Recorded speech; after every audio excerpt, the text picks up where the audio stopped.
Hey everybody, long time no hear. This is Derek M. Cook, the writer, creator, and producer of Monster Kid Radio, the podcast devoted to the classic and sometimes not so classic genre cinema of yesteryear, and up until not too long ago, podcasts that released a new episode pretty much every single week. And then life happened. October was an incredibly busy time for me. And while I did try to keep up on the podcast then, right after Halloween, I got really sick. I got COVID, y'all. I got really sick, and it was brutal. Brutal. I got COVID, and Beth was right here with me for like almost an entire week nonstop. I was feeling really bad. I was hacking up all sorts of grossness. Coughing all the time, sneezing, it was bad. And after testing negative for COVID for a couple of days, I finally tested positive. I told Beth to get out and go because I didn't want her to get sick, but she was already starting to feel sick herself. And I guess it was a trial run for her and I, really putting the in sickness part of our upcoming In Sickness and in Health nuptials to the test. And yeah, she recovered a lot quicker than I did, and eventually went home after 6 days or so. And I continued to isolate for a while. Now, I have seen a couple of doctors. Unfortunately, I didn't get on the right medication right away, and I just had to write it out. I am doing so much better now. But the podcast, the stream over the Monster Kid Movie Club on Twitch, my personal writing, so many things took a huge hit. And I dropped the ball. I mean, I had to take care of myself. And I know most of you, if not all of you, understand and have my back. And I really appreciate that. So thank you. Y'all are awesome. Now, I am still feeling like I've got a touch of a cold hanging on. Just kind of barely hanging on to me there. But for the most part, I'm pretty much recovered. I will be slowly adding things back into my life and my routine as I continue to recover from all of this. This I would not wish on anybody. It was pretty rough. So, again, thank you for your patience as we get things up and running again. There are a few creators out there, fellow podcasters, enthusiasts, writers, content creators, that sort of thing, that I trust my podcast with. One of them is Steve Turek. Now, he does the DieCast movie podcast, but he's been on the show repeatedly in the past. He's a longtime friend of Monster Kid Radio and of me, and he reached out to me and asked if I would like him to produce another episode of the podcast while I was recovering. And I didn't get back to him right away because I couldn't. I wasn't feeling well. But when I did finally have enough oomph to get back to him, yeah, I let him know, sure, if he wanted to do another episode, that'd be great. And he did. Now, Steve stepped up and really filled in the blanks for me, man. I don't know how Monster Kid Radio could have continued while I was moving and everything. So having Steve there to help me out was just amazing. And that's what you're going to hear this week. No bells and whistles, no ads, no segments, just Steve talking with another fellow podcaster, a writer, a producer, somebody that I respect, that I kind of wish lived closer because I'd love to go out to coffee with him on the regular. Jeff Owens from the Classic Horrors podcast joins Steve this week to talk about a movie that I've always wanted to talk about proper on the show anyway. I regret that I didn't get to be part of this conversation, but second best thing, a couple of awesome podcasters talking about it. That's what you're going to hear this week. It's I Married a Witch with Veronica Lake. I mean, we're going to talk about Veronica Lake on the podcast this week. Well, I'm not, but Steve and Jeff are. So thank you, Steve. Really appreciate you organizing all of this. Jeff, thank you for taking the time to be part of this week's episode of Monster Kid Radio. I do want to let you know what's coming up before we get into everything here. Next week, I do have an episode of the podcast that I recorded right before I fully succumbed to COVID. And that's with Chris McMillan from The Shadow Over Portland. I had these grand plans to do a November of Vincent Price movies. I was going to call it Price Giving. I was reaching out to people, Dominique Lamsey, Scott and Tracy Morris, and Chris McMillan, about doing some Vincent Price content on the show. I even was talking to Beth about maybe having her come on to talk about a Vincent Price film. And I'll even let her pick the movie. But again, I got sick. So you're going to hear the one episode that I recorded for Price Giving next week when I have Chris McMillan on the show to talk about House of Wax. Yes, I've talked about House of Wax in the past, but there's a very specific reason why he wanted to talk about House of Wax. And Chris is another one of those guys, man. You know, I wanted to honor him and respect those wishes. And besides, House of Wax, definitely worth another look at. It's a great film. It's one of the best Vincent Price movies out there, hands down. And fight me on that if you don't agree with me. So that's what you're going to hear next week. I just wanted to give you a heads up, though, because about halfway through that recording, I really started to feel it. So while Chris is great, my energy levels go way down. Also, I'm hoping that by next week, we'll have everything kind of back to normal outside of my recording that it was recorded pre-COVID. You're going to have Kenny's look at Famous Monsters of Filmland. I think he sent me a segment for House of Wax. I'll have to double check. I don't remember, to be completely honest. That's how out of it I am. Also, Mark Matsky did a beta capsule review. I think that was supposed to be on an episode that I haven't run yet. I need to go back through and kind of recreate everything. Mark, if you're listening, maybe resend me the most recent segment if I didn't already run it, please. Anyway, that's what's going to be happening on the podcast. As far as the Twitch stream goes, the Monster Kid Movie Club, it's up and running. I haven't done anything there either outside of just run some movies. And I have been letting the first 8 Gamera movies playing on a continuous loop since the day after Thanksgiving. And I'm probably going to go ahead and just leave that up and running because there is always somebody in there hanging out, watching the flicks. And oh my goodness, I just switched over to that and I had forgot that they had taken some Star Wars footage and used it in Gamera Super Monster. Wow. Anyway, that's what's running over there on the Twitch stream right now, and I'm just going to leave that going. I may rotate some things out, maybe put in some other things and all that. You won't have me live, you won't have all the stuff, you won't have the amazing pre-show from Scott, but you'll have something there. So if you're looking for something to watch, just look up Monster Kid Radio at twitch.tv, and you'll find it there. Other things going on, I'm starting to write again. There was a big writing project that was supposed to be released around Halloween. Life got in the way. I pushed it back to a Christmas-ish release. I got really sick. Not really sure what's going to happen with that at this point. But there is a big project coming from Monster Kid Radio that doesn't just involve me, that you should see available within the next couple of months, hopefully sooner rather than later. And then personally, I'm working on a novel right now. I'm working on a Mark Temple short story right now. So we have those things in the works. And my Monster Kid Writer YouTube channel, I'm going to be making a return to that probably next week. So if you're on YouTube, look up Monster Kid Writer or go to monsterkidwriter.com, and that's Monster Kid and then Writer, like, a dude that writes. And you'll be able to keep up to date with all things on my writing front. My throat's still not 100%, and I actually feel like my voice has changed a little bit as well. And I'm not overly comfortable with that, but it is what it is. I would not wish COVID on anybody. And I didn't even have the most severe case of it. I mean, it was pretty bad, but it was awful. And I just highly recommend that you do whatever it is you need to do to keep yourself safe and healthy. Please. I care about all of you.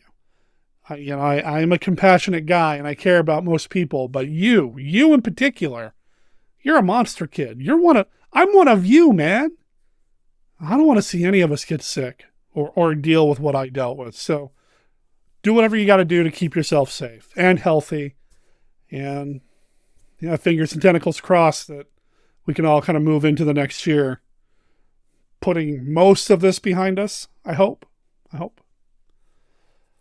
right, we're going to go ahead and get into the conversation with Steve and Jeff here in a moment. I Married a Witch, starring Veronica Lake. How cool is that? It's a cool flick, man. I really enjoy this movie. It's actually, you know what? I'm going to say it. It's probably one of my favorite 1940s movies. Is it the 40s? I think it's the 40s, right? Let me double check.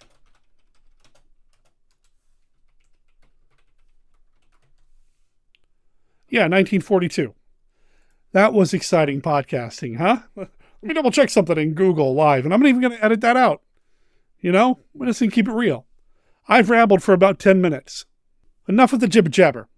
Let's get on to Jeff and Steve. I Married a Witch. And you'll hear from me next, hopefully next week, for that episode with Chris McMillan and I, where we talk about the Vincent Price classic House of Wax. And we'll go from there. Hello, everybody. Welcome to the latest episode of Monster Kid Radio. Yes, as you can tell, I am not Derek. I am Steven Turek. How you doing today, everybody? I know you wish Derek was doing the voice. I think we all want to hear Derek's voice over my voice, but alas, he is ill. So I contacted him and said, do you need me to do another fill-in episode like I did when he moved? He said yes. And that's the bad news. Derek's not here. The good news, there is an episode. Better news, I'm joined by Jeff Owens from the Classic Horrors Club podcast. How you doing today, Jeff? Fantastic, Steve. It's good to hear you again in this particular venue. Oh, thank you. Thank you. And I think we're recording this just a few days before Thanksgiving. So depending on when Derek puts it out, this could be out right after Thanksgiving or a little later. Depends on how he's feeling with, doing it. I'll be doing the editing part, and all he has to do is tag in his intro and exit.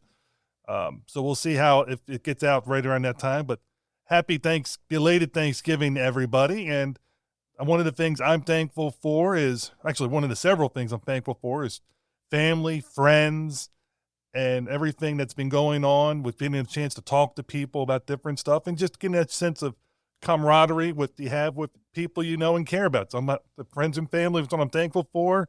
And I'm also thankful to Derek for doing Monster Kid Radio, because that was the reason for me to start my podcast, was listening to his and him having me on as a guest a few times. And that's what started me up. How about yourself, Jeff? Do you have anything you're thankful for? I just would add one thing: family, friends, and monsters. That's what I'm thankful for.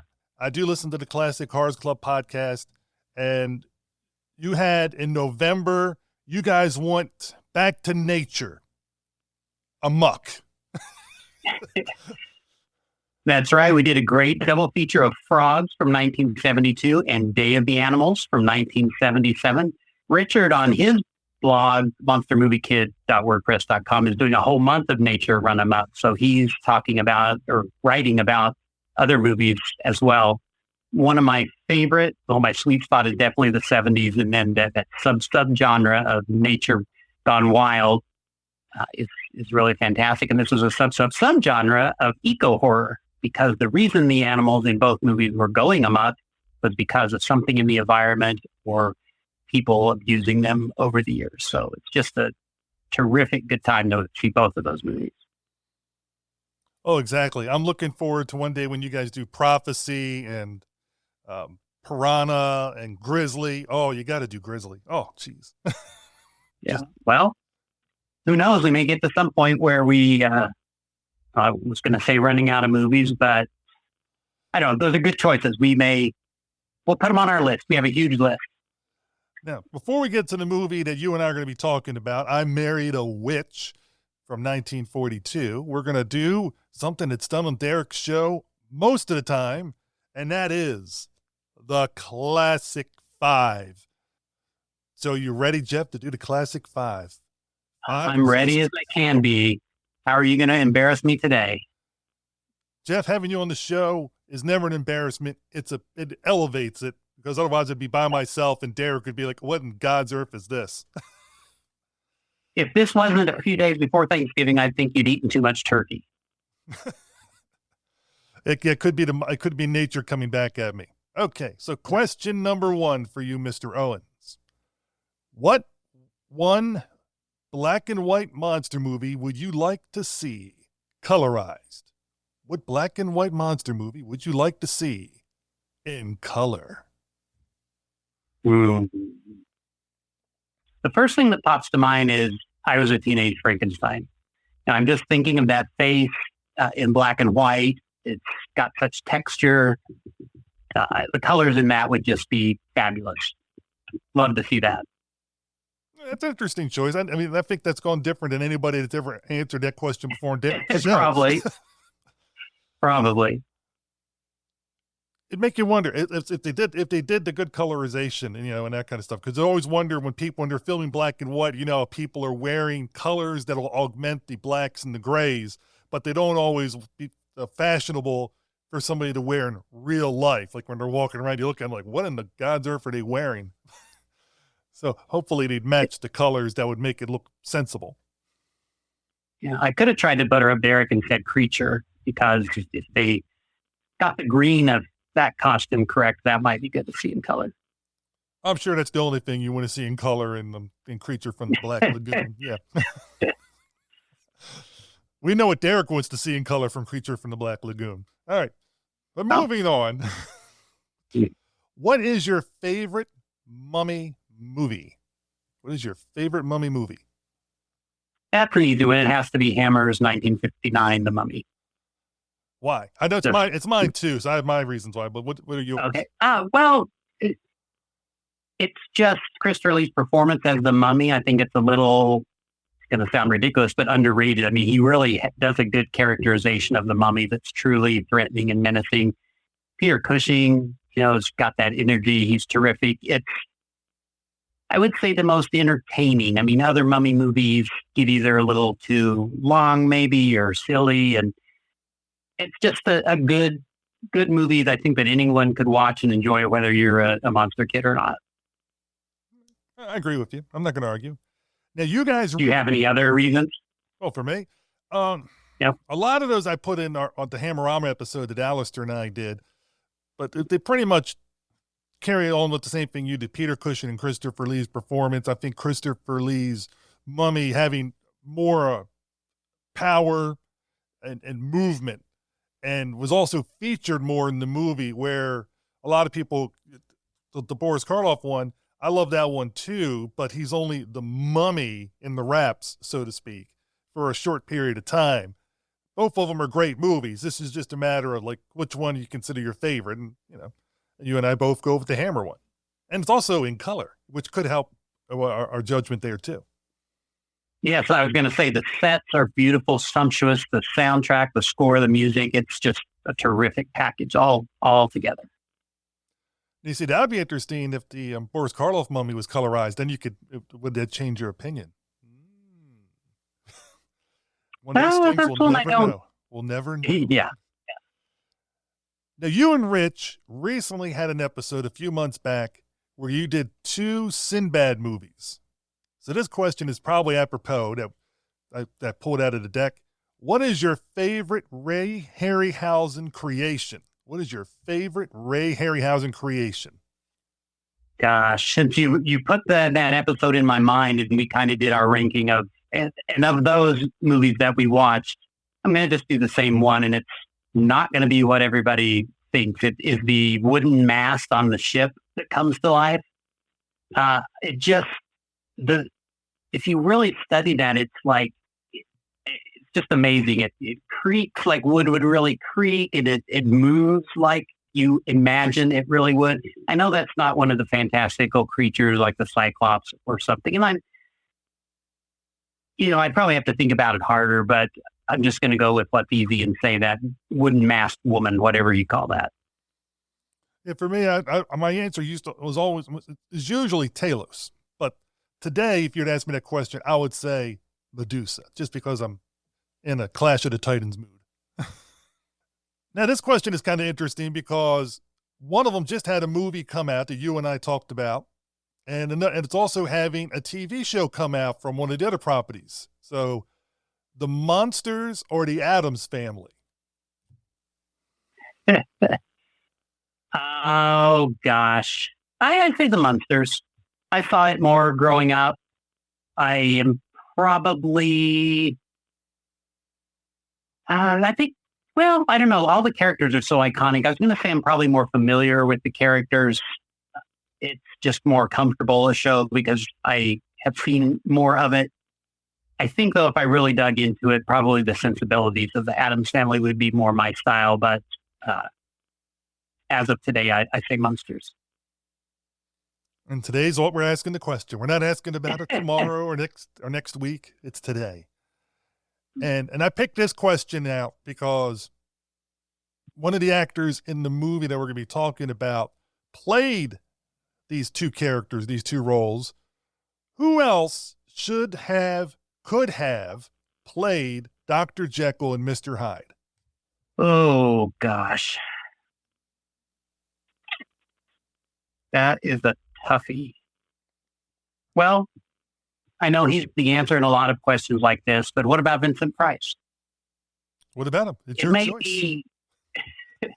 I will say Vincent Price then. I could see it would be maybe a little more campy, comedic performance maybe, but I could see him being very calm like a scientist and then just going wacky when he drinks the potion. So I'd see Vincent Price in any movie that he is not in. So that's what I'll say. And you said it rather well. Congratulations. If you would ask me the same question, I would have told you, just for the fun of it, just because I'd love to see it, William Shatner. Oh, gosh. Wouldn't you say he sort of played that, like in the Mirror Mirror episode? Or Well, you could say the Mirror Mirror episode. I was thinking the one where he also went into the teleporter and got transported when he got beamed up and he was split into good and evil. Oh, okay. I can't remember the name of the episode. I know Rich Chamberlain would know right off the top of his head and is probably laughing at me. But well, I don't claim to be a huge Star Trek fan, so I think Mirror Mirror was pretty good at me. Oh, I think so too. I'm not arguing that. I think the one we literally got split into good and evil, which is a lot of times the Dr. Jekyll, Mr. Hyde story goes with. Yeah. I just think it would be interesting to see his portrayal. The line reading would be just, okay, everybody. Well, we did the classic 5, and I hope everybody liked Jeff's answer. If you didn't like Jeff's answers or thought of different answers of your own, hey, that's what feedback is for. And you can leave comments on the Facebook post that DieCast put up when the episode goes out, or email Derek, or better yet, send Derek a voicemail and say, hey, these are my answers for those classic 5 questions. Because the best thing about Derek's show, and like all shows, and as all creators, I can speak for this, we like to hear feedback and get input from people, because otherwise we feel like we're working in a bubble. We have no idea what is clicking with everybody. But speaking of I concur. Speaking of clicking, I Married a Witch from 1942. I watched it for the first time yesterday. You have seen it before. Derek has never covered it on the show. We have a witch. We have you can say a male witch and a female witch, or a witch and a warlock, whatever way you want to go with it. So we have 2 monsters per se in the movie, but it's a comedy, and I like comedies like Arsenic and Old Lace and those kind of things. We get to talk about this one because Derek said, hey, pick a movie. And it's hard to find a movie that he has not covered yet. And this is one of the few. And I would say that there's actually 3 monsters, if you take into account Estelle Masterson, the fiance who the first time Jennifer Veronica Lake sees her says she looks like a shrew. Well, she definitely was a shrew. That is true. Increasing like a snowball, increasingly so as the movie goes on. Yeah, I never thought. I don't think of her as a monster. I think of her as a person you do not want to have a relationship with, which it seemed like Frederick March's character was doomed to suffer. And for those wondering what the movie is about, do you want to give them a brief synopsis of the plot? Sure. So it starts out in, I don't know if we know what year, but centuries ago, and a witch and her father have been discovered, and they are burned at the stake, and they swear their revenge on the descendants of the people who are burning them. I think that's a familiar trope that we've seen in a lot of movies, perhaps. But then through the years, we see a montage of this revenge being enacted, which are some very funny scenes of couples that are, let's just say, not really getting along in their marriage. But they reappear when lightning strikes the tree where they were buried in modern times, I guess 1941 or 42. And they, of course, run into Frederick March's character, Wooly. I forget, what is his name? Wallace Woolley. Wallace Woolley. I knew it was WW because of the embroidery on his robe. And she decides to, enact the revenge herself, I guess. But the return of events, kind of a little bit of a screwball comedy, not too screwball, but she does end up really falling in love with him. And it just kind of goes from there. I don't want to spoil too much of it. I thought it was really done well. And for those wondering, Frederick March, as you said, plays the lead male character, and Veronica Lake plays Jennifer, eventually Jennifer Woolley, because it is called, I don't think we're giving anything away when it says, the title says, I Married a Witch. Right. That they end up married. And I just thought it was a really good, those two had some good chemistry, even though I know from reading behind the scenes, they did not have good chemistry. It looked good on screen, which shows their acting chops. Yeah, I was surprised to read that. I didn't realize, I don't know much about either of them really, as far as behind the scenes. And that was kind of surprising. And apparently he was as difficult as she was. And then getting them together was something. But, sometimes that creates sparks and creates chemistry. So that could have actually contributed. It could have. I mean, it definitely worked out. And for a while, from about half the movie, she was totally trying to be evil to his character. So I guess in a sense, she was doing it off. Maybe she was a method actor.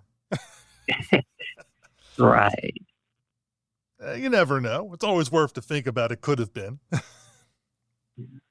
Before we recorded, you told me you watched it late last night and your wife had made a deal with you to watch it with you, but she fell asleep in the first few minutes. And I sort of think she missed my favorite part of the movie is just that very beginning, because back in Pilgrim days, they treated a witch burning like a sporting event. They had concessions, they had intermission. It was really funny. I enjoyed that part. That totally took me by surprise when all of a sudden it's like, now we go to intermission. We come back for intermission. We're going to have the witness. We're going to be taking care of him. And I was just like, it's almost like you hear the guy, I forgot what he was yelling, but it's almost like popcorn, peanuts, but it was not yelling that. He was yelling whatever would have been the equivalent back in the Pilgrim times, that people were buying them up. And it was just like, what in the world? But that was the entertainment. I mean, people used to go back out in the Old West and in the olden times to public executions because that was the only thing going on. What I liked about that, and then continuing through that montage I mentioned, was that Frederick March always plays the man in the particular couple. And I just now thought of something at the very beginning when he's the pilgrim. And I think it's his mother. I don't think it's the woman he's going to marry, but she asked him, are you sure that she's a witch? And there seems to be a little bit of doubt. Now, her father, she's certain, is a sorcerer. He has no doubt, but I wonder if that little doubt he has sort of plays into the future as kind of an indication that maybe he's not all bad, and that might give her a little reason to slack up on him in present time.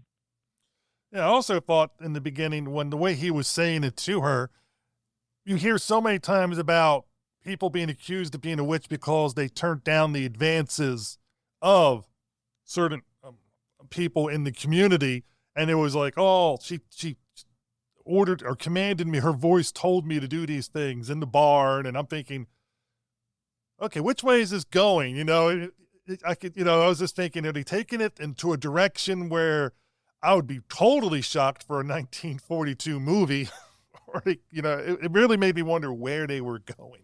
They went different, where she actually was a witch, and she was able to, as we found out later on when she came back, use verbal commands, and people would do that. So which made it sound like he was being seduced by her to do certain things that he did not want to do. And that's what led him to figure out she was a witch. So I think he didn't want to do it, but he had to do it in his mind because she was commanding him. So I don't think she was nearly as evil as her father was. But even then, he seemed to be more of a mischievous evil than the I think if this movie was remade nowadays, this could be definitely taken to a dark, horrific turn. There was another point too where I thought, 1941, and that was when, on the eve of his wedding, and Jennifer has ingratiated herself into his life and is in his bedroom. I'm sure they just cuddled, overnight when they went to bed together. I'm sure that's what it was. Well, they never went to bed together that night. That first night, he stayed up all night. Oh, that's right. They sat up all night, didn't they? He was there talking with her because they showed the clock moving, and that's when he started to fall in love with her because they spent all night talking, and but he still was going to go through with the wedding. That he was going to marry that shrew of a person that the curse was set up to do, and the father was the one that suggested to her that the best torch would be for him to fall in love with somebody that he couldn't have. And that's when she figured, I'm going to make him fall in love with me, and then he'll never be able to have me, and that'll really get him. And then, of course, that backfires on her, so to speak. Yep. And he falls in love with her anyway. Exactly, and which leads them to get married in the end. Again, we're kind of spoiling the ending, but it's in the title. I mean, it's like if you go on a movie called Snakes on a Plane, and there's, I don't think you're giving anything away to tell people, well, there's snakes on a plane. I mean, it's just or I was a teenage Frankenstein. It's very clever there, and it is. I don't want to say self-aware, but it's smart in that if you died in Pilgrim time and came back in modern time, things would be different. You wouldn't understand the language. Maybe you'd think it was funny how teenagers talk, how people dressed, and oh my goodness, they danced so close. So I like that they just took a moment to, put that detail in there, just to add sort of another layer to it. And that part about the kids talking, I wish I could have jotted down there. It was like every cliche or teenage things that people said in the 40s, that this boy and girl were saying back and forth to each other. It'd be, today, like kids, however they communicate. Speaking of a language I don't understand either, but so that was cute. I thought the interesting thing was they could have spent more time on it, but I got to give credit. The movie is a lean, mean 77 minutes. I mean, it keeps moving, which is a good pace. And I think if you had it as an hour and a half, if it was done as a 90-minute feature now, you could spend more time with them being a fish out of water with the wordage and the actions that people are doing, because her character is supposed to be 290 years old. Though for 270 years, she was under a tree. And her father was what, 6,000, 8,000 years old, something like that? Because he was back in Pompeii, and he was I think he was even before Pompeii and those kind of things. So her father was extremely ancient, so to speak. Something common in movies of this era, and I automatically think of It's a Wonderful Life, because what do you think about when you think about that movie, Steve? Like, what's the main plot point you think of? Oh, Claire, Clarence getting his wings. You got to remember, It's a Wonderful Life I've only ever seen once. Okay. Well, you remember him like seeing different stages of his life and realizing his life is wonderful. That happens like in the last few minutes. Most of that movie, and it's a much longer movie, is the setup. That's a little bit like this, not to the extreme, but if you like remember the funny parts and the car flying and all that, that's really at the last. There's a lot of setup. And I think that's just the way movies were made back then. Oh. And it's not a detriment at all. I do think, like you said, if the running time were longer, that could be a detriment. Yeah, I don't think it keeps moving, because I will admit, when I was watching it, and I think maybe it's because more modern movies, you and I've seen, this movie's 80 years old, 80th anniversary. Oh my gosh. And it's that kind of stuff where I kept thinking he was going to marry her sooner. I kept thinking, okay, now they're going to get married. But the wedding scene. Oh, yeah. That was Marx Brothers type comedy going on with the different things. It's not Marx Brothers per se with the, but it was how things kept stopping and starting, stopping and starting. The lady kept singing every time there was a thing, and people just wanted to get it done. It was that I thought was done very well, and it really ran that joke for me perfectly. It was just like, oh my Lord, because all these other things kept happening to pause the wedding, and it was getting more and more absurd as to what was going to happen and what they were going to do. And so each time, well, the first time it was, come on, do something, we've got to clean this up. And so the woman started singing, and every time something happened, she'd start singing. It was the same song, I love you truly, something like that. Sorry for singing. I had to look her up because I thought, and I don't know, I don't know that I can consider that good singing. I mean, I think it was done comically, kind of high and shrill, but that woman's name was Helen St. Rayner. And she was only in 7 movies. Interestingly, coincidentally, the last movie she made was called The Member of the Wedding in 1952. But these were the roles that she played: singer, soloist, piano player and singer, opera singer, organist. So she obviously was a musician of some kind and was used in movies at times to do music. Who knows? She might have been a vocal coach in between, and sometimes they're like, okay, let's bring her in for this scene. We want you to play it this way. And whatever, she did a great job because she'd get in there and eventually, she gets told to shut up at the very end. I don't know. I thought it was funny. I enjoyed that part a lot. But yeah, the humor ranges from silly to, I think, pretty clever and smart. And the director, René Clair, he has some visual flourishes that he does with the camera. For that, I think of when it's when he first gets home and she's sitting there in his living room and he asks, how'd you get in here? And she said, you wouldn't believe me if I told you. And the camera pans to a broom and then pans back up. So I thought that was funny. And then on the extreme silly side, when she finally tells him that she's a witch and he doesn't believe, and remember which one of them says, well, if she could make him win the election the next day, that would prove that she's a witch. Well, she said, so he said he wasn't going to win. And she said, oh, if I have you win the election, it was her. Okay, good. Thank you. So, the next day she does her magic, and all through the land, people are they literally, the mist passed by them? And okay. And so they changed their votes. And anyway, everyone's chanting for, they want Wooly. We want Wooly. Including a parrot in a cage that is somebody's pet, and babies in the nursery at the hospital. Everybody is chanting, we want Wooly. And I love the election results as they're going through, because he basically had every vote and his opponent had 0, because he goes, even he voted for me. Yeah, so what happens? I mean, he was the front runner at the beginning. He's a great man. We see scenes where the townspeople love him and they're all behind him in the election. And then after that wedding, it's kind of blown, and he becomes a scoundrel because his fiance finds him kissing Jennifer, right? Yes, and also her father ran the newspaper and was the one pushing for him.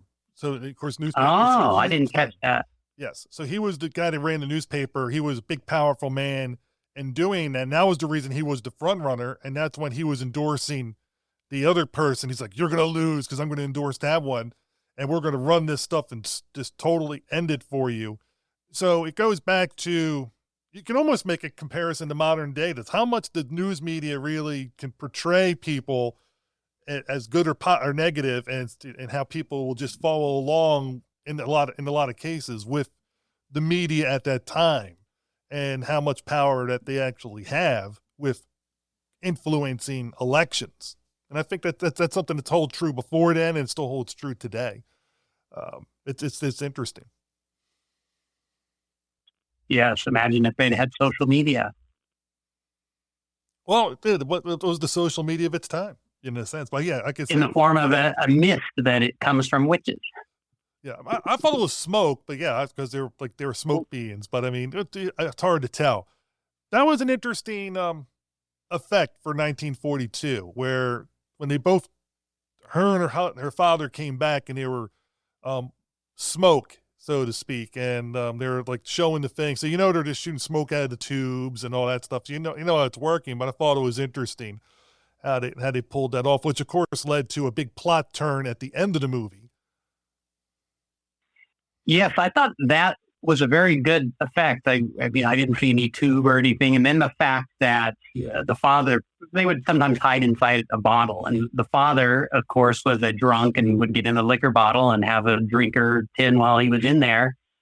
And that, I'm sure we're going to talk about Bewitched and if this has any influence on that. But it reminded me, too, of I Dream of Jeannie with the way that mist or smoke was going in and out of the bottles. That was a really good effect. Yeah, which of course, did I Dream of Jeannie get the idea from? We'll never know. I mean, because Genie bottles and all that stuff always use the smoke and their mist type effects. And as to what came first or last, I have no idea. What influenced who? You can go crazy trying to figure that stuff out 80 years after the fact. I mean, that's just right. That could be nuts. But yeah, definitely, I think it influenced Bewitched. There was another movie that also influenced Bell Book and Candle. Yeah, Bell Book and Candle. So those two movies are what they say influenced the creation of Bewitched. Yeah, the creator of Bewitched, Saul Sachs, said in an interview those were his two inspirations for creating Bewitched. The other special effects, it's not a special effect filled movie by any means, but the big one would be the flying car. And I thought that was a really charming effect. It was really good. I mean, as far as not seeing any wires, I mean, you could definitely tell that it was a miniature at one point and a screen behind, but it was very well done, I thought. And I really liked that sequence, especially when it crashed in the tree. That was very well done. I thought it was good effects. I mean, especially 1942. I thought it went well, played well. I agree with you. It worked. They had a lot of the traditional effects with doors shutting on their own. The broom. I like the broom moving and doing certain things. That was kind of cool. Which of course was the wires and all the other stuff and strings, which you don't see. I mean, there's simple effects on some of those, but still done well. And some of the things they did was reverse editing, reverse the film when they had her going up the banister instead of down, that kind of thing. So there were some obvious ways how they did it, but I like how her and her father had to get their new bodies via fire. They had to be a fire, and then they're like a phoenix being reborn. Yeah, that was interesting. That was an original idea. I've never noticed that in any other story or movie. And I thought it was really funny when you talked about, I thought you were leaning this way. When she was reborn, she was reborn naked, of course, fire. Mm-hmm. And he's giving her like a jacket to put on, and eventually she comes to his place, and there he is, and he pays this money to the taxi cab driver and says, just give her this money, whatever you have. And he goes to her, tomorrow, whatever, go to the police station and give him, next time you see a police officer, give him the jacket. As the cab's going by, you see the jacket get thrown out. And now she's naked, except for shoes. And I was just thinking, whoa, that cab driver, when he looks back there, he's going to be like, what the? And then when he did look back there, she's gone, and that kind of thing. So it was just kind of funny. Yeah. And then I guess I do in a minute want to talk about all the writers that were involved, but there's some good, even just verbal lines. And one of my favorites was when after the wedding, Jennifer's father is arrested and is in jail. And so Wallace Woolley goes to see him, and he is slightly incoherent, the father. He doesn't remember these spells, because that's one thing I thought, well, you're a sorcerer. Can't you get out of jail? But he's so addled from drinking that he can't even remember a spell to get out of there. So Woolley says to him, I'm afraid you've got a hangover. And the father says, don't tell me what I've got. I invented the hangover. It was 1892 BC. Got a kick out of that for some reason. And that's why I thought it was funny. That's why I said he was more of a mischievous evil, because a lot of the stuff that he did, or at least that we hear about, is stuff that is pranksterous and things along those lines. But yeah, I did like that. I also liked how the people, his cellmates in the other thing, we're being driven nuts by him saying, "Oh, I'm a witch," and he keeps trying to do the spells, and they're like, "Oh, shut up!" And they're like, "We couldn't sleep all night because of this guy." Yeah. So I have a question for you, and this is going to be another spoiler. I mean, we practically spoiled the whole thing, but the father gets mad at her for basically what she's done, and that that she's fallen in love with him, and so he takes away her powers. So that is part of that happens near the end of the movie. My question is, did she ever get him back? That was going to be a question I was going to ask you too. And then my further question is, at the very end, another spoiler, it's 7 years in the future, I think, and they have 3 children, and the girl's running around playing on the broom, and Jennifer tells her to stop playing with the broom. So do you think any of the children inherited the witching powers? Oh, I think so. And here's the thing. They're kind of implying that it would go to the female. Like when those two were getting married at the one inn or house or whatever, the one lady's like, "Oh, I hope you have, 3 boys that look like him and 3 girls that look like you." And when she hears the girls, she has this like, worry in her thing. But yet the father is also a witch and is obviously male.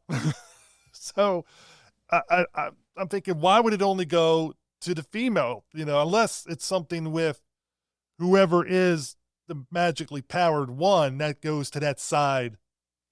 If like her father, but then again, it wouldn't make any sense because her father's a guy and then she's a girl. So I don't know, how did it all happen and why it would only be I think it could be any of them personally, but I think so. You left interpretation if you want.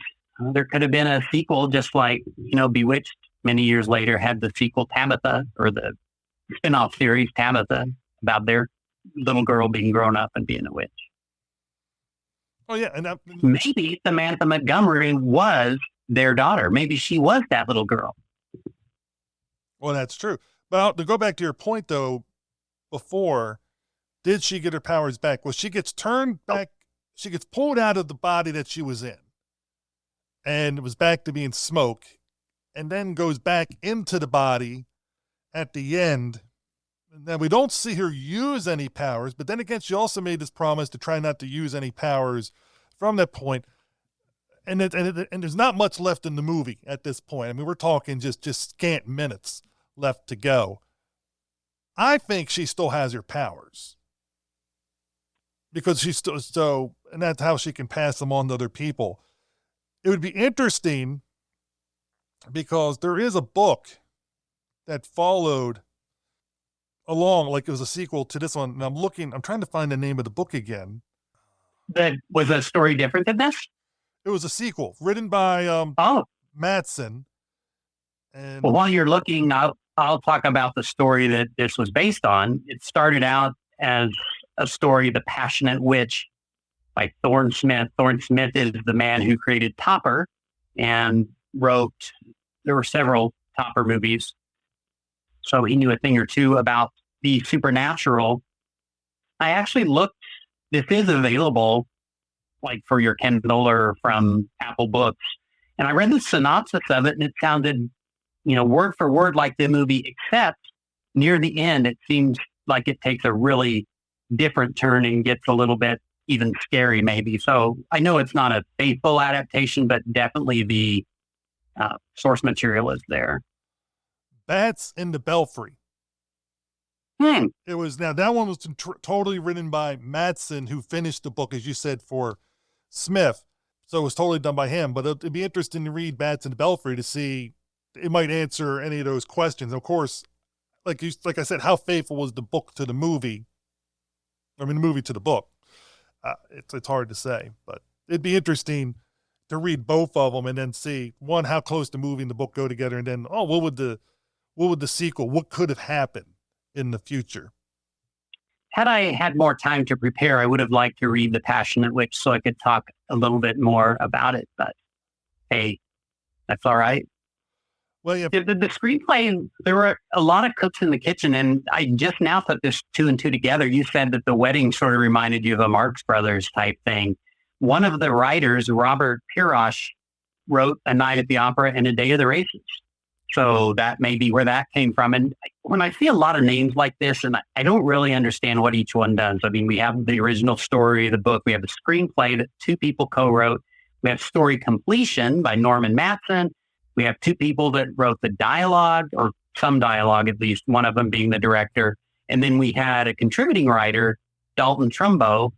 And I kind of wonder, a lot of times for me, that's a danger sign, like there's too many people. But in this case, I kind of, if they do have different approaches, they really merge together very well. Yeah, definitely the director got it under control in the editing, whatever, it made it work. So it'd be interesting to read the original script and then to see what it was going to be like, to see how many changes it did. Because some of the changes could have been minor things that really wouldn't have, they could have made a little bit of a difference here and there, but maybe not a huge departure from the original scripting. It's hard to tell. I'd like to know more about the making of this. I mean, we already talked about Frederick March and Veronica Lake and being difficult. And I think the director, René Clair, was kind of difficult too. With the writer I mentioned, Dalton Trumbo, he left because he disagreed with the director. And also Preston Sturgis was one of the producers, and he left because of disagreements with the director. So interesting, the director had that much power. Usually the producers will get rid of the director instead of the other way around.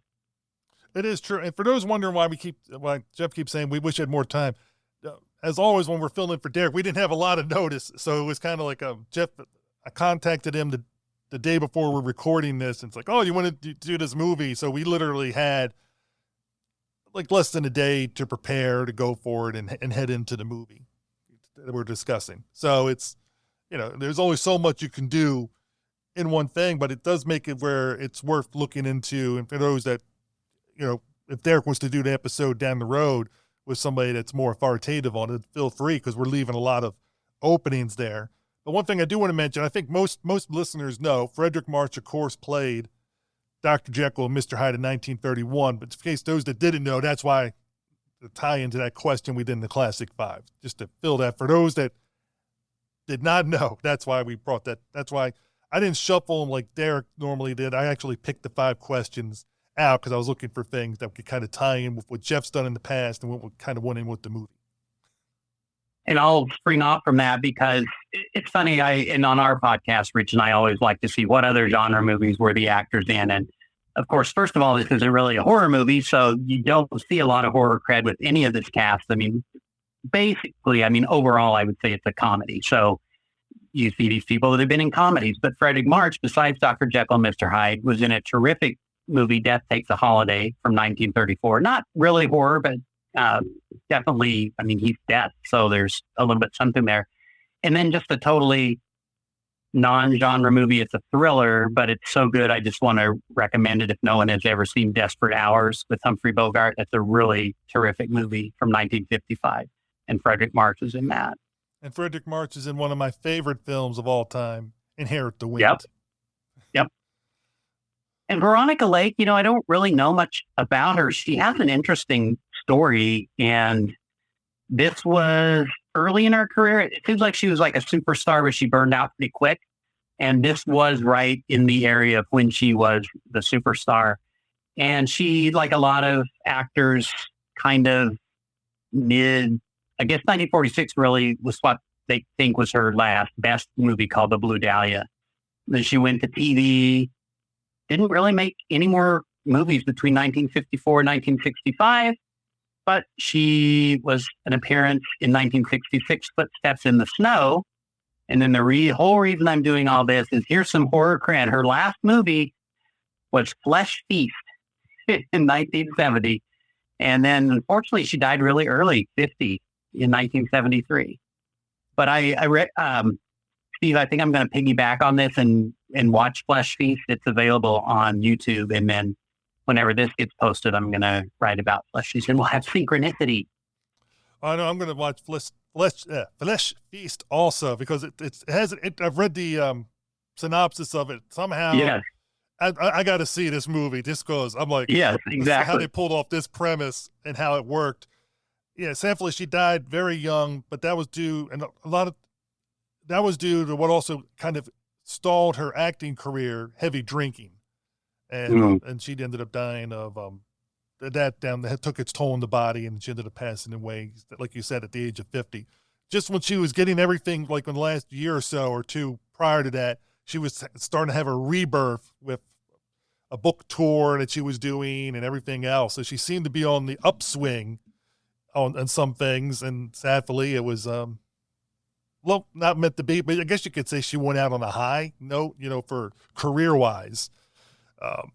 It seemed like her personal life was a shambles, so to speak. I mean, it's one of those sad, tragic stories where substance abuse could lead to a lot of problems that plague a lot of people.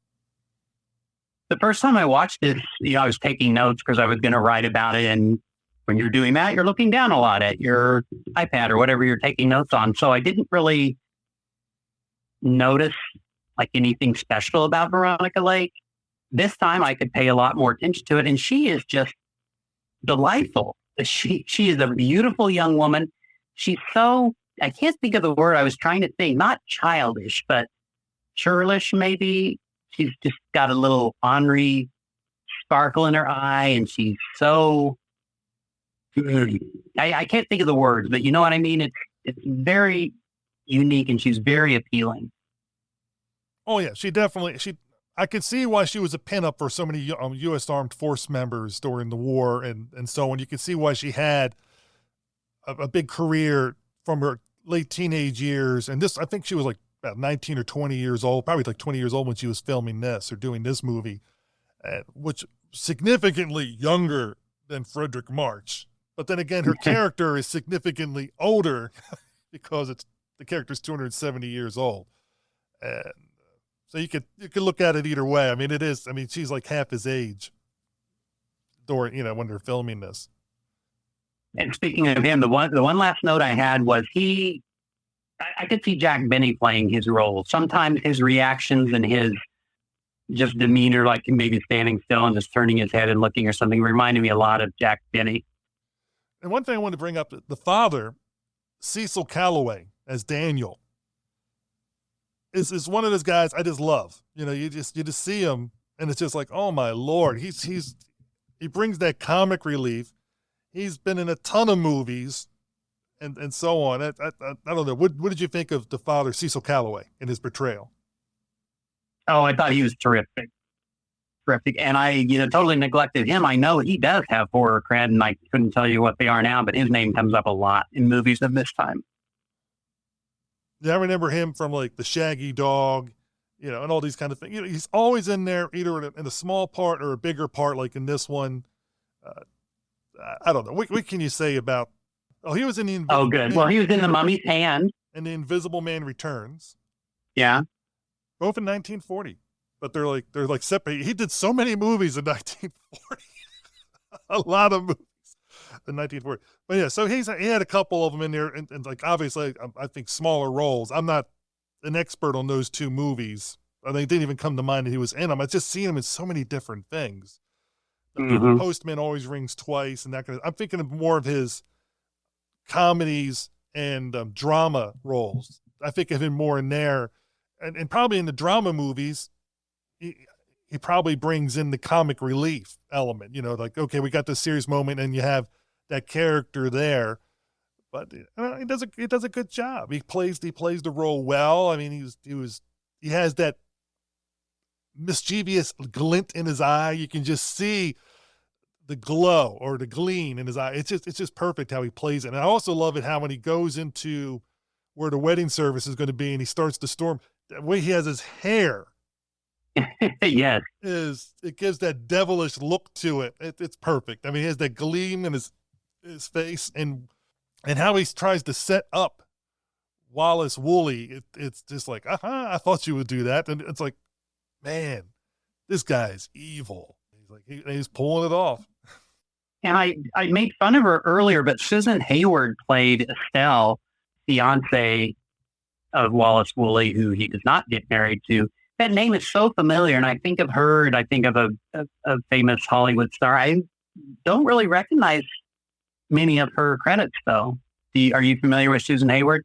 Not in the horror genre. Well, I mean, in any genre, I don't really know her. Valley of the Dolls Well, is about yeah, it, just because, yeah, I mean, who doesn't remember Valley of the Dolls? And yeah. That was late in her career. she did She win an would have Academy been. Award for Best Actress Oh, for I what movie? Want to Live in 1958. Hmm. I always find it funny when you peruse the credits of these people, because some of the names of the movie, you think, oh, she was in a horror movie, and you look at it and it's totally not a horror movie. Like, for example, she was in White Witch Doctor. She was in something else, The Hairy Ape, Garden of Evil, none of which are, I think, not even thrillers. She's someone I'm going to have to look up and watch her stuff, some of her stuff, because she was nominated 5 times for Best Actress and won once. So this is somebody who I feel I should know a lot better. And I've probably seen her work before. I'm just not recognizing her from this. Right. Huh. Yeah, I don't know any of those movies she's nominated for. Her late 40s to mid 50s. Yeah, I've been pretty clinical in this assessment of the movie, and I just want a talking point. It is a fun movie. I thoroughly enjoyed it. Definitely will watch it again, even though I've seen it twice. It's funny, it's smart, it's sweet, and even there's a kernel of meaning in there somewhere. And I'm a little slow these days. I need to watch it again to get it. But something about love being stronger than looks and things like that. There's a whole thing about who can fall in love or what would prevent them. And he almost lectures her on his viewpoints of love and falling in love. So it even sort of has a message. I really enjoy this movie. I enjoyed it too. It's got a Criterion release, and this is November. So if this episode comes out around Thanksgiving, you can get it for half price. So you're talking $10 and Blu-ray. And so you'd have DVD. And Blu-ray's probably maybe $15 or $20. But whatever, it'd be half price off. I was able to watch it on HBO Max. So if you have HBO Max, you can watch it right now. I don't know. How did you watch it? Did you own it? No, I don't remember how I watched it the first time, but I did watch it on HBO Max last night. Yeah, and so and that the HBO Max is the Criterion copy, because you can tell from the opening part. So you're getting a nice, good print there. So if you already had HBO Max, definitely watch it. It's a fun watch. I like Arsenic and Old Lace better as a comedy type thing, but I would say if I was doing 10 stars or whatever, I'd give it a 7. Nice, solid movie, very enjoyable. It doesn't overstay its welcome. It goes right in. You're going to have some nice smiles and some laughs. The wedding scene is just, like we said already, it is funny, and there's some nice effects with it. And overall, it's an enjoyable movie. Definitely recommend. And if you do buy it on Amazon, remember, use the Monster Kid Radio associate link, which Derek has in his show notes and everything, so you can follow through that. And that way you can make sure you're giving Derek a few nickels, dimes, quarters, pennies, who knows, from Amazon. Why let Jeff Bezos get all the money? Give Derek M. Cook a little bit of the moolah. I rated it 7 also, so we are in agreement with this. Oh, definitely. Interesting. And it was my first time really seeing a movie with Veronica Lake and remembering it. I've always heard the name, but this is the first time I can recall seeing her in a performance and doing it, and I enjoyed it. And I'm going to, kind of interesting enough, you and I are both going to see her last film in the very near future. It'd be interesting to see how the drinking and everything took its toll on her body. How much of an effect that had on her with her. And of course, knowing now, which she didn't know at the time, she was suffering through health issues, which she didn't know until she went to the doctor. And then from what I read, within like a week or two, she was pretty much passed away from that. So it'll be interesting to see and find out. But I definitely recommend I Married a Witch. Jeff does too. You can watch. You can watch Jeff on YouTube. You can also listen to Jeff on his show on the podcast. And Jeff, Tell them where they're at so people know where to go. They can see you, they can hear you and Rich together on what YouTube channel and what podcast? Yeah, so Classic Horrors Club, and you can we try to direct people to our Facebook group page, the Classic Horrors Club podcast. We kind of have the overall theme of a club, and we would love people to join the club. And so that's where a lot of feedback and conversation goes on amongst people. But otherwise, just search Classic Horrors Club. Rich and I both have our own blogs, and then we come together for the podcast, which is hosted on SoundCloud, but you can get it anywhere. And then the YouTube channel, the same thing, search for it. They've got new handles, and I think we're at Classic Horrors, maybe. I'm not sure, but it's easy to find. And we do a podcast companion, which is a edited short, I laugh when I say short, version of our normally 2 to 3 hour long podcast. Yeah, and it's also, it's nice because you get to see the visuals to go with what they're talking about. And something else that Jeff is leaving out is a lot of times when he refers to different movies that he'll post on his Facebook site and it has a little blog that you can read. A lot of them, he'll put the trailers on his YouTube channel. So you can not only hear his thing, you can go see the trailer or the movie he's talking about. I think most of the time, I think it's rare exceptions when you're not able to put the trailer up. Yeah, that's right. That's our YouTube channel has playlists, one for episodes of the podcast companion, one for movie trailers. And on Fridays, I am in the middle of a series on 1970s TV horror movies. And so if they are available on YouTube, I put a link into that playlist. So we have a 1970s TV movie playlist on our YouTube channel. So very robust offerings. Everyone should visit. Otherwise, I want to thank you, Jeff, for helping me help Derek. And I hope you since you and I are recording this prior to Thanksgiving, I hope you have a great Thanksgiving, enjoying it with your friends and family. I'm sure you're going to spend some time with your daughter during that period. And I know you just saw your mom for like a couple of weeks in California. So I'm sure you had time to spend with her and your brother there. And then this time you get to spend time with the other part of your family and have a very enjoyable time. And I know you're going to treat your lovely cat, London, like royalty when Thanksgiving is going on. Yes, I'll break out her favorite meal, which is turkey dinner. Which is appropriate for Thanksgiving Day.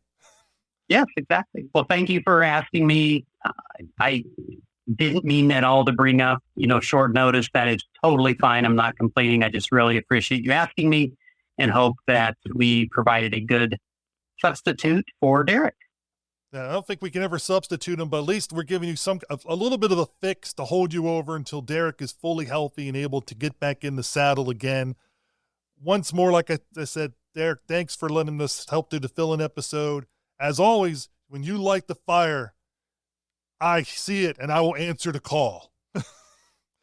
And Jeff, thank you for coming and help me at the last minute with this too. And listeners, make sure you like and subscribe to Derek's show. Make sure you're following your podcast feed and share this and send him an email or voicemail feedback about what you thought the answers you would have done differently for the Classic Five. And also what your opinions are of I Married a Witch. Have you seen it before? Your first time? Hopefully we didn't spoil too much of it for you, but like I said, the title, it kind of gives it away. But it's still, seeing the different things that they do and how it's pulled off is very enjoyable. And I think you'll have a great time enjoying it. At least 7 out of 10.